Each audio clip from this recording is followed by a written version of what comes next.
ఊరికినే గొప్పోళ్ళు ఎవరు మేడం? గొప్పోళ్ళు ఊరికినే ఎవరు? ఆయన ఎన్ని కష్టాలు పడి పడి వచ్చారో అది మనకు కనిపిస్తుంది. తెలుగు గాడ్ ఫాదర్లో హ్మ్. ఆయనది నాది ఒక సీన్ ఉంటుంది. ఆ! Right, right, right. చూసాను. అయితే ఆయన వాళ్ళ ముందు నేనంత ఏదో అడపదడప ఏదో వస్తే ఒక చిన్న ఆర్టిస్ట్ నేను కంపారిటివ్లీ. ఆయనతో ఆ సీన్లో మీరు ఇలా తల ఉంచుకుంటే ఎలాగా కనపడరా, స్క్రీన్లో ఉండరా మీరు, హ్మ్.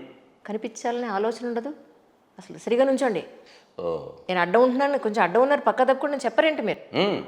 అని ఆయనే ఇనిషియేట్ తీసుకుని ఈవిడ కనపడుతుందా లేదా స్క్రీన్లో, అసలు మీరు ఇలా ఫేస్ పెడితే కనిపించరు, ఎక్స్ప్రెషన్ కనపడాలంటే తల ఎత్తండి పైకి అని నాకు ఎన్నో సజెషన్స్ ఇచ్చారు. తర్వాత నేను ఆయన ఇంటర్వ్యూ చేద్దామని థ్యాంక్స్ చెప్దామని చాలా ట్రై చేశాను. బట్ నాకు చేద్దాం మేడం, మన సినిమాకి నేను తీసుకొస్తాగా. అండి తప్పకుండా తప్పకుండా. సచ్ ఏ హంబుల్ అండి, వెరీ హంబుల్. ఈ స్థాయికి నేను వెళ్ళిపోయాను, కొత్త వాళ్ళని నేను పట్టించుకొని ఇలాంటివి ఏమీ అసలు ఏమీ లేదు మేడం. అసలు అంత పాజిటివ్ పర్సన్ నేను చాలా అరుదు చూడడం. నిజం. చాలా టైం ఇస్తారు, మాట్లాడతారు.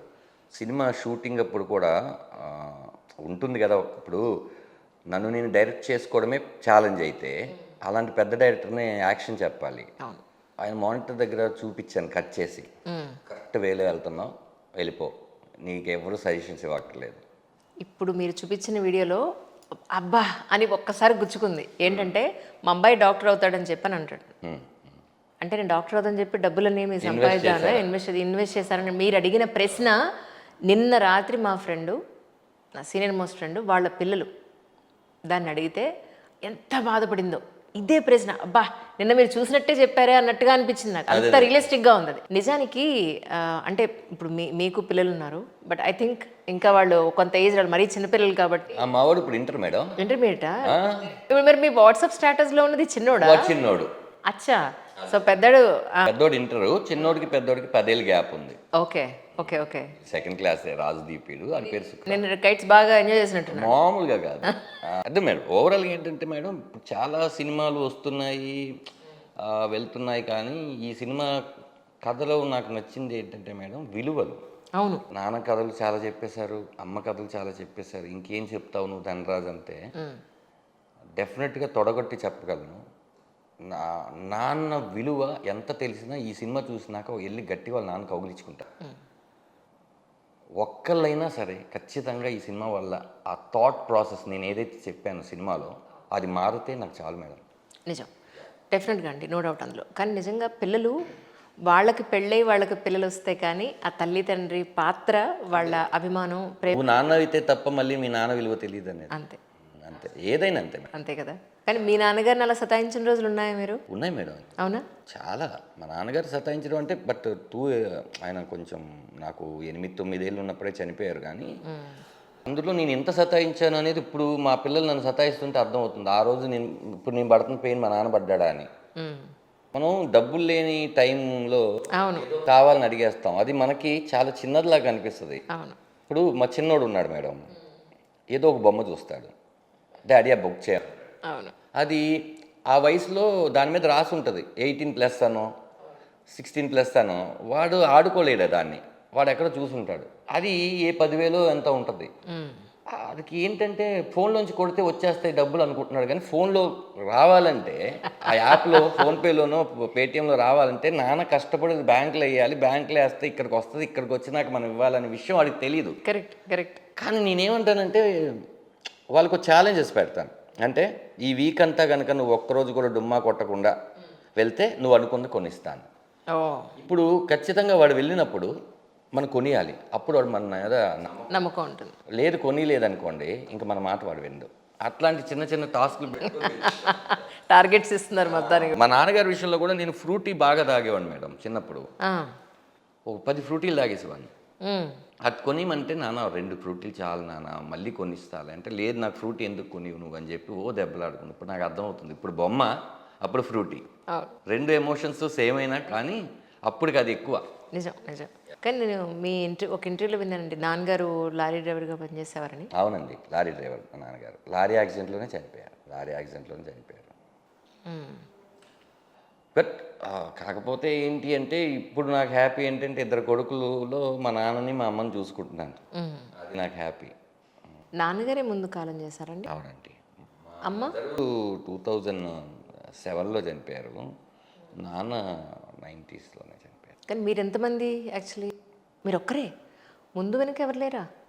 అయ్యో, మరి ఇప్పుడు మీరు 7 ఇయర్స్కే అలా అయినప్పుడు ఆ, అమ్మ అమ్మ ఒక్క అమ్మగారు ఉన్నారు అంతే. అమ్మగారు మా పిన్ని వాళ్ళందరూ ఉన్నారు కానీ బట్ వాళ్ళది లవ్ మ్యారేజ్.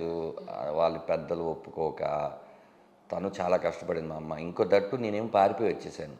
9th క్లాస్ చదివి సినిమా యాక్టర్ అయిపోతాను పారిపోయి వచ్చేస్తే నన్ను వెతుక్కుంటూ మా అమ్మ వచ్చి ఎంత కష్టపెట్టారండి మీ అమ్మగారిని? చాలా కష్టపడ్డాను. చాలా కష్టపెట్టాను అంటే అదేంటి ఏంటంటే అంటే మీకు తెలియని ఏజ్ కూడా ఫస్ట్ అంటే నేను కష్టపెట్టాలని కష్టపెట్టలేదు కానీ అది కష్టమని తిరిగి పెట్టేశాను. అంతే అంతే, అబ్సల్యూట్లీ అంతే. 9 ఇయర్స్ అంటే చాలా చిన్న ఏజ్ కదండి.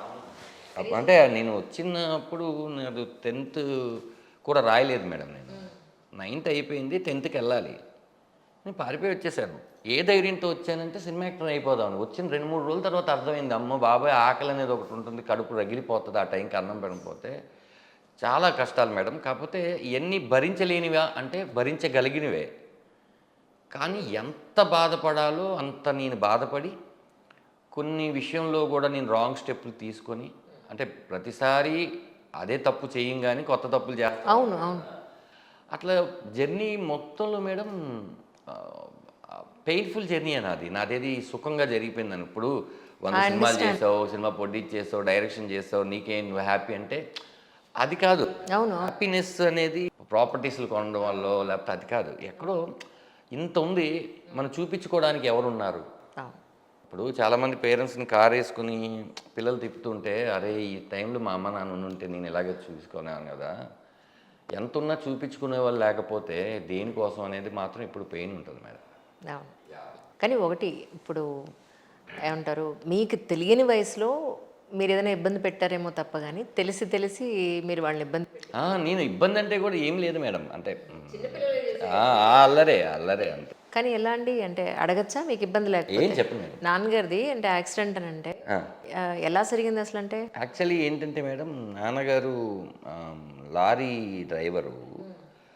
ఆయన హెవీ లోడ్ లారీలు వేసుకొని వెళ్తారు. అంటే వెళ్తే ఒక 3 రోజులు 4 రోజులు 1 వీక్ కూడా రారనమాట. చెన్నై అట్లా ఉంటుంది కదా. ఏం జరిగిందంటే మా నాన్నగారికి ఆ గిడ్డినెస్ డే అండ్ నైట్ చేయడం వల్ల ఇప్పుడు ఇది పట్టుకొని ఎక్కుతాం కదా మేడం లారీ. మనం కడ్డీ ఇదనుకొని నార్మల్ పక్కనున్న తాడుని పట్టుకొని ఎక్కేసరికి స్లిప్ అయ్యి వెనక్కి పడ్డారు. పడిన తర్వాత బ్లడ్ క్లాట్ అయిపోతే కోమాలోకి వెళ్ళిపోయారు. ఓ, మా నాన్నగారు 1.5 కోమాలో ఉండి చనిపోయారు చెన్నై హాస్పిటల్లో. అది నెల్లూరులో జరిగింది అప్పుడు.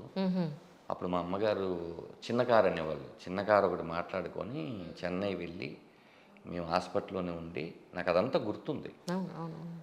ఉండి కోమాలో ఉండి ఆయన అలా అలా ఉండేవాడు అంతే. అలా డ్రాప్ వచ్చేది నాకు బాగా గుర్తు. నేను మాట్లాడి మరి ఏమైందో తెలీదు. ఒకరోజు లేరు. ఇంకా అక్కడే చేసేసిన తర్వాత ఇంకా మదర్ నేను ఊరు వెళ్ళిపోయిన తర్వాత. ఎక్కడండి, ఏ ఊరున్నారు మీది? హనుమాన్ జంక్షన్ అండి అమ్మ వాళ్ళది. నాన్నగారిది తాడేపల్లిగూడెం. ఓహో. ఇంకా అటు సైడ్ పేరెంట్స్ ఇటు సైడ్ పేరెంట్స్ అసలు ఒప్పుకోలేదండి. వీళ్ళ లవ్ మ్యారేజ్ అప్పట్లో చాలా స్ట్రాంగ్ ఉండేది మేడం.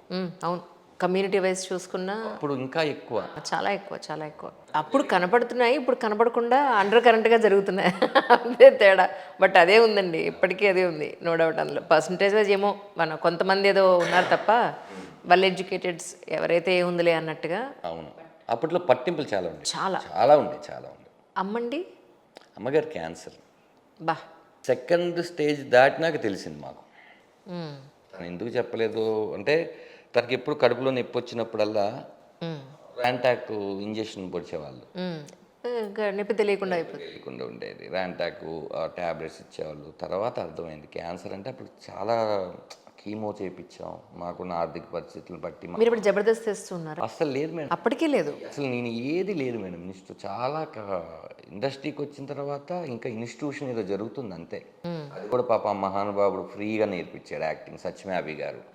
అక్కడ ఉంటే వాళ్ళే డబ్బులు కూడా ఇచ్చేవాళ్ళు. డైలీ 150 రూపాయలు కీమోకి 1 వీక్ ఒకసారి కీమో తీసుకొని వెళ్ళాలి ఇచ్చేవాళ్ళు. ఖైరతాబాదు లగడీగా అప్పుడు క్యాన్సర్ హాస్పిటల్లో. వాళ్ళు చెప్పారు అంటే ఇంకా క్యూర్ అవ్వదు, బట్ ఎందుకు ఇంకా ఈ కరెంట్ షాక్లు ఇవన్నీ పెట్టంటే, బట్ మన ప్రయత్నం మనం చేయాలి కదా. అవును. ఒకరోజు సడన్గా లేరు. అప్పుడు నాకు ఏమ్మా ఏంటిది చిన్న వయసులోనే అన్నీ. పీక్స్ చూసేసారు. ఆ తర్వాత మా మా మా మిస్సెస్ రావడం, పిల్లలు అవును. అన్నిటితో అది అది అందరికి తెలిసేసి అప్పుడు మళ్ళీ మీకంతా ఒక ఫ్యామిలీ ఉంది. ఫ్యామిలీ పిల్లలే మీ ప్రపంచం అనుకుంటాండి. మీ స్టేటస్ చూస్తే నాకు అది ఎప్పుడు అర్థం అవుతుంది. నా పిల్లలే నా ప్రపంచం. వాళ్ళు మా నాన్న ఎంత బిజీగా ఉన్నా మాకు టైం ఇస్తాడు అనేది వాళ్ళకి తెలియాలి మేడం. వాళ్ళకి తెలుసు. కరెక్ట్. ఇప్పుడు కూడా మీ ఇంటర్వ్యూకి వెళ్ళి వస్తా అంటే ఎన్నింటికి వస్తున్నా అంటే 6 కల్లా మళ్ళీ ఇంట్లో ఉంటాను అన్న. హాలిడేస్ కదా, అవును అవును. కైట్స్ ఎగరేద్దాం రా అన్నారు. సరే మీరు ఎగరేయండి, నేను వెళ్ళి వస్తాను. ఇంటే వదిలేస్తాను రా, వచ్చేస్తాను మీ నాన్నగారు. పిల్లల కెమెరా ముఖంగా చెప్తున్నాను అదే.